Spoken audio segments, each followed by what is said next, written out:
we start Etude 6 with a bar on the second fret, right? And you have this ascending leap, right? So that fourth,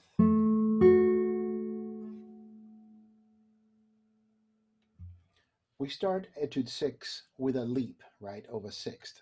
And so you start that with a bar. Your index is going to leap to the ring finger. Then you actually have an accompaniment coming in. It's all part of a D chord, right? D major chord. Right, so that's accompaniment. So you have to be very gentle with index and thumb, right? Right, and it's brilliant writing. So you have a leap and then you descend by step. Right, so as you descend, you're resolving, so you have to make sure that you're quiet on your resolution.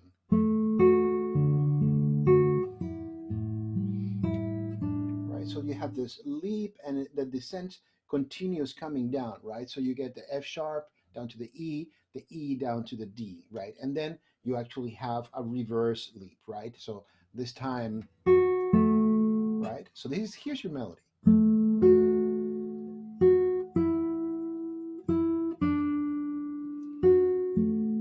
Right? And so if we put everything together, we have to make sure that the accompaniment, those little two notes that are coming in, dap, dap, do not get in the way of that melody.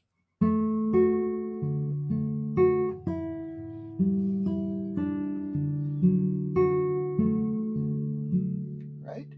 So you have to be very gentle with the accompaniment, right? And sometimes the accompaniment is not that easy to manage, right? Particularly when you get the D up in the fifth fret and the F sharp on the fourth string on the fourth fret, right?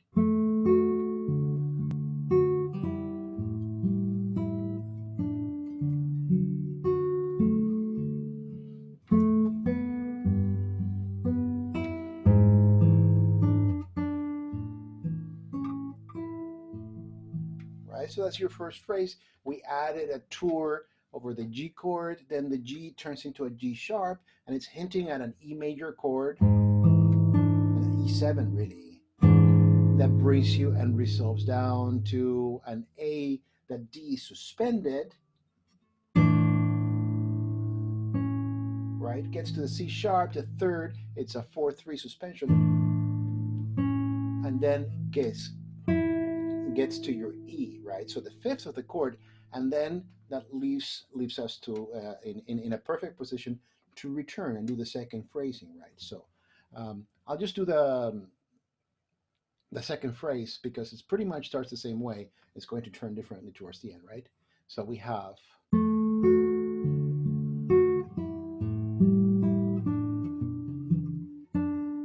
I'll just do the second phrase because it's going to take us in a completely different direction, right? You're going to find yourself in a B minor chord, which turns into B7, E minor,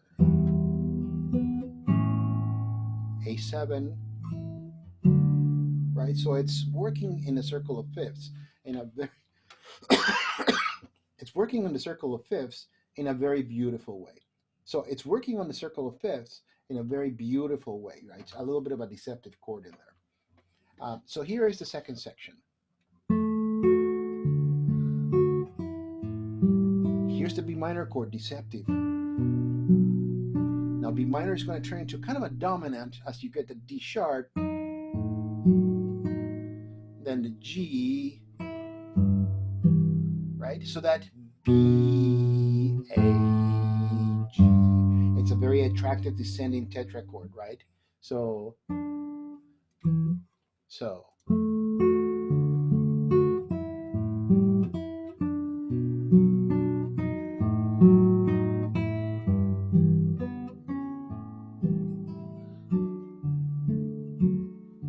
Right? Now, in the next section, do take Segovia's fingering. It's beautiful to actually start on the second string. It's a little bit darker, right? So drag your pinky back. So you hear on the second string, 7th fret, and you're going to get yourself to the E on the 5th fret. A lot of people try to play that open, but it really is beautiful to carry that on. So why not follow Segovia's fingering since they're kind of a present to us, right? And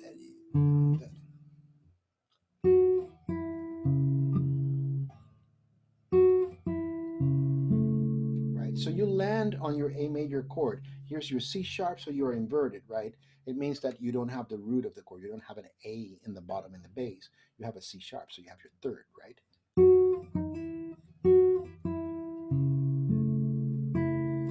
Right, so you're going to tuck that in. Notice how the pinky is handling the melody in the second string.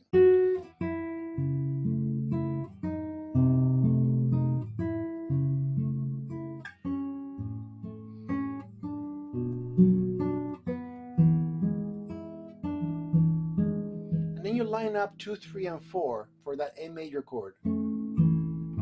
So let's talk very quickly about this. Again, we start on the second string. You are in second position as soon as you arrive here on the second string, 5th fret, right? So second position. So you're getting your C sharp here. Your A is on the third string. Then you tuck your pinky, right? And then back over to the A major chord. And then you just turn your index into a mini bar, grabbing the first 3 strings. Back to your B chord, B minor. And then you land your pinky here for a dominant E7 chord. Because the dominant is the most present chord, we are louder there, and we resolve to A major, right? And then a little uncomfortable, really worth the positioning because you're going to grab an F natural, right? So if you were like this, you would have a very hard time reaching that F natural over here. So this is in a way more convenient. So we start with E, which sets us up to be able to set up in a backwards position, right? Backwards because your pinky is higher, your index is lower.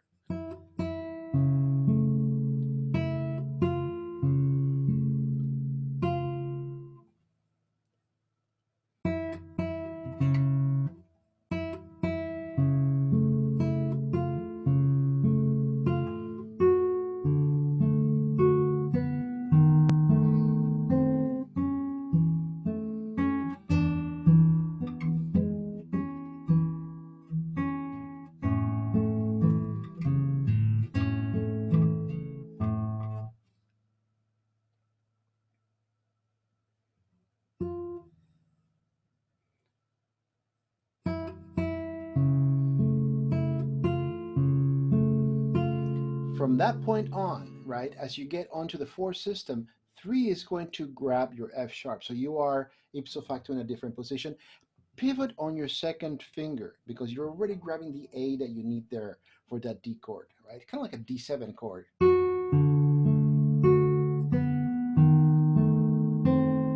Right? So you got that D sharp, A, and C natural. Well, it's written out as a B sharp. And it's all function of the harmony, right? And then slide over the 2, and you're just doing a flamenco A major chord. So that you can keep on traveling with the second finger.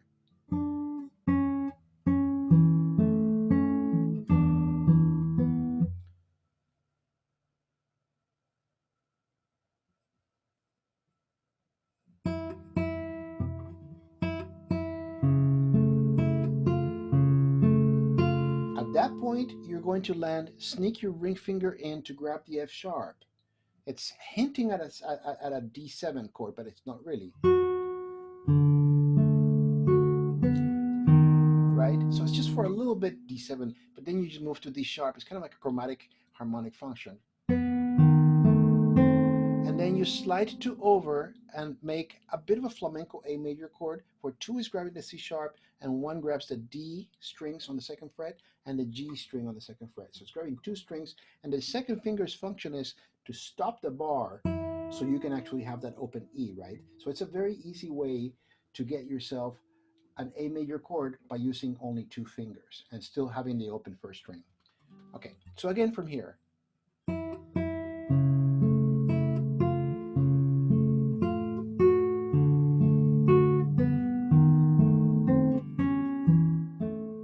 Here, sneaking your pinky, because you're doing a dominant chord, the B, and then the G sharp accompaniment the B, And then your index finger is going to come from first position in G.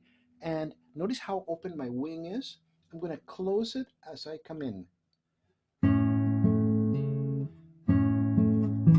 Right? I'm going to come in, close my wing, and as I land my bar, I make sure that I grab the D string. Right? From here, over, extend my bar. Right? You have a pull-off.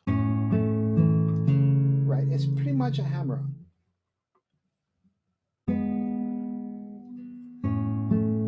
You have a hammer-on, right?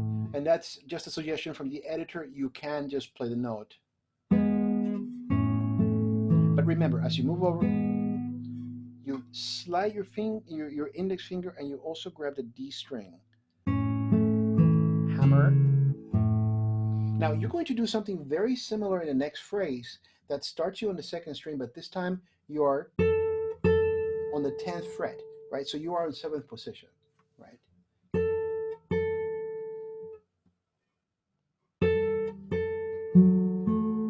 Right?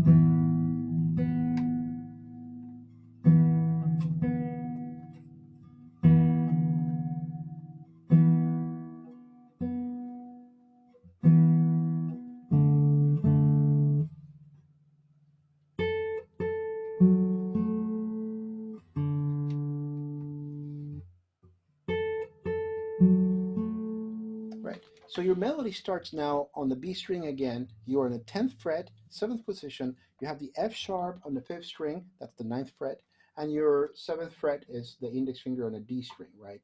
Grabbing that A. Right.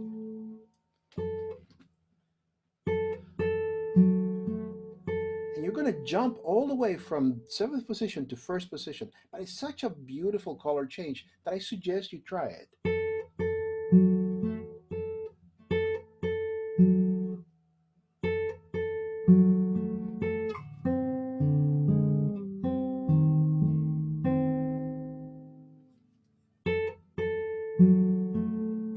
As you jump over to 1st position, lead your shift with your wrist and set up your index and second finger.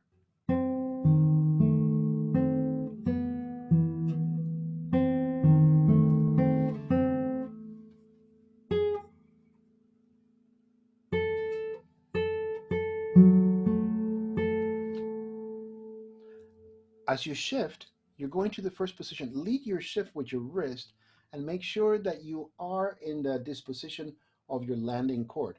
Again, it's always good to know what your point B is when you depart from point A, right? So knowing how to get there and in what position you're landing is crucial as you're. If you notice, my pinky is lower, my index finger is fairly high. So that means that I'm in a bit in a forward position, right? And it behooves me to know that as I'm shifting, right, I'm going to land over here with my index finger fairly low compared to my pinky, which is higher, right? Even my ring finger is higher. So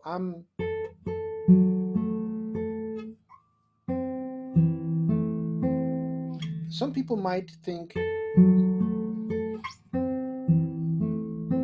that it might be advantageous to land with 2 for ease because 2 is available, right? It's possible.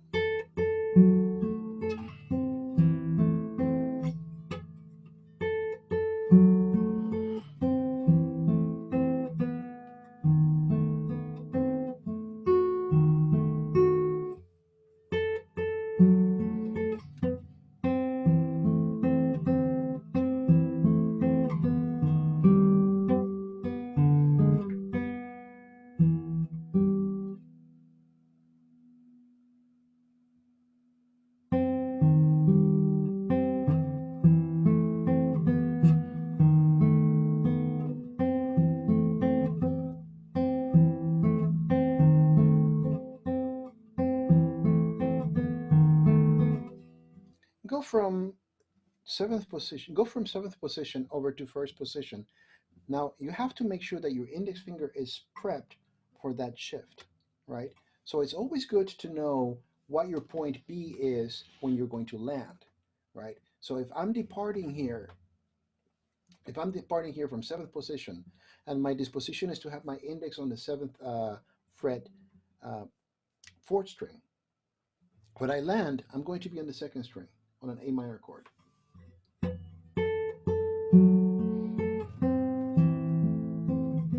One more time.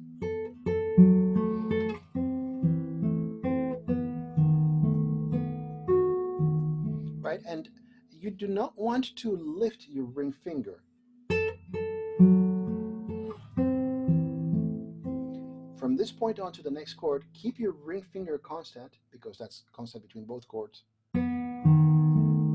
Right? You got a D sharp on the fourth string. So you got this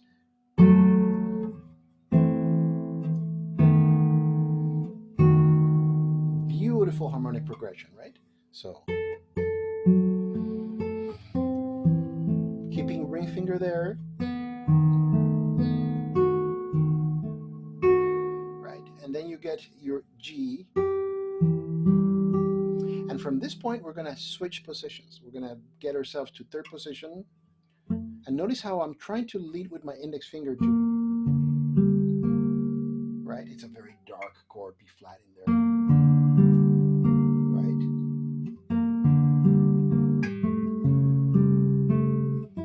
Right. So if we look at everything in terms of chords, land A minor,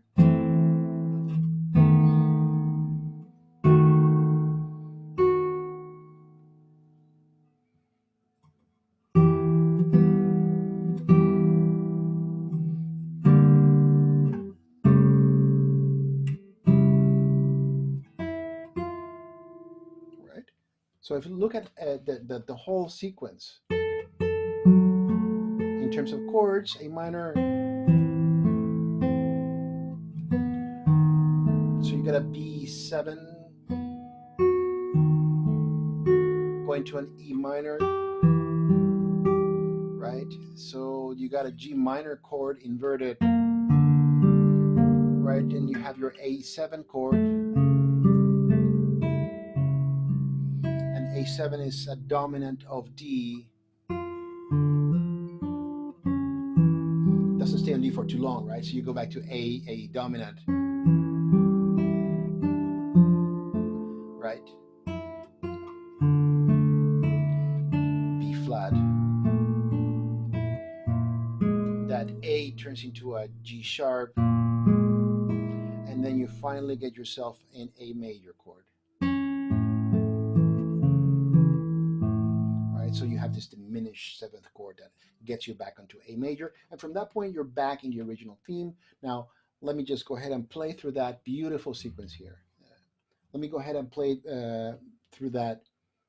So at that point, now at this point, let me go ahead and play through that beautiful succession of chords. Let me then go ahead and play through that beautiful phrase.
and then you're ready. Let's talk a little bit about what happens once you land on first position. Right, so you have this chord. It's very important to mute that G because you're in a completely different harmony. You have D and you have an F there, right? So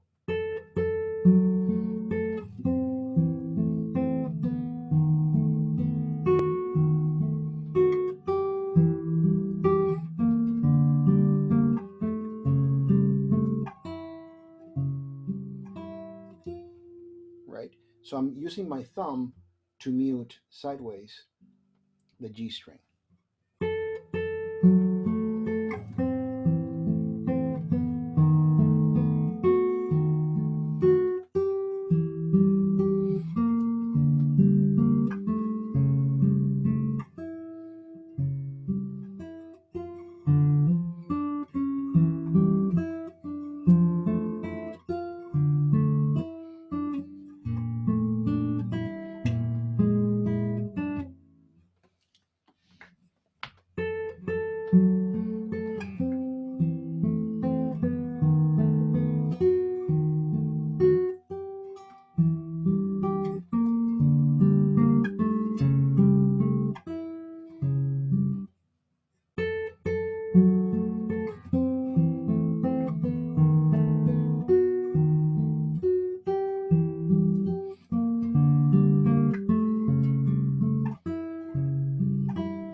Then you're back on the theme.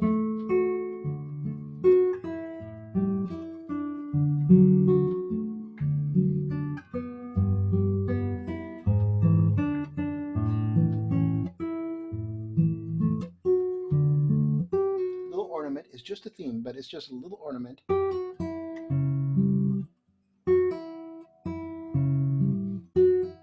Right?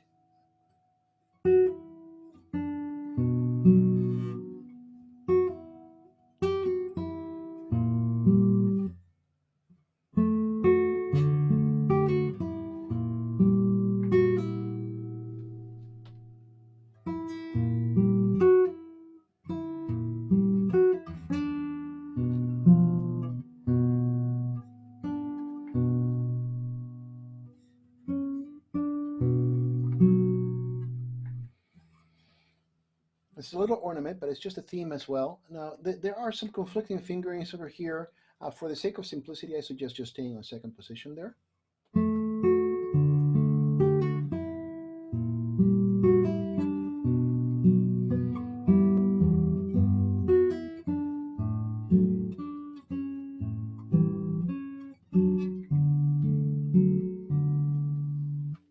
So the theme comes back. For the sake of simplicity, I recommend staying in second position, right? So you have just first position.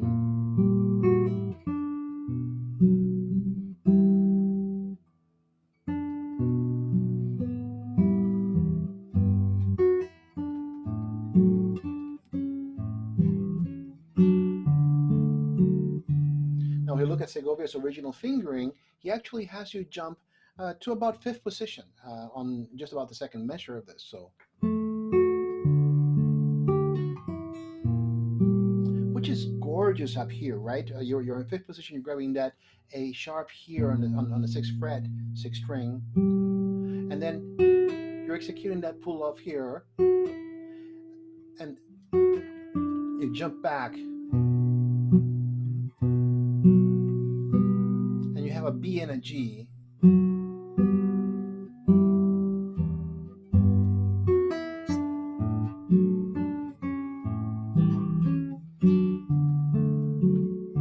So it's not really a bad alternative to do this. So again, slowly.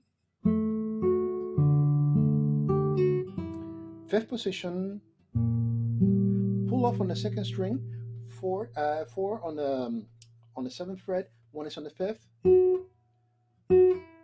making sure that you don't hit the first string, right? So instead of a pull down, more of a pull off. stretch out. After getting the B, stretch out to get the F sharp, right? Now, you have a B, you could add that G there, then G,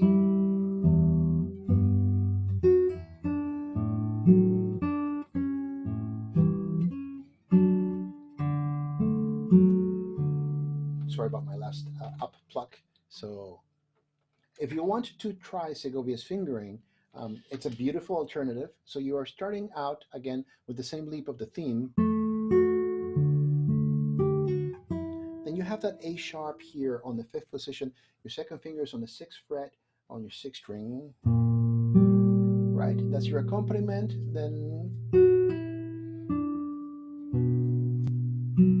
right? So these two are on the 7th fret, 6th string, 4th string. You're stretching out your F sharp, getting it on the 4th string. Now there's a B there, and then G and E very gently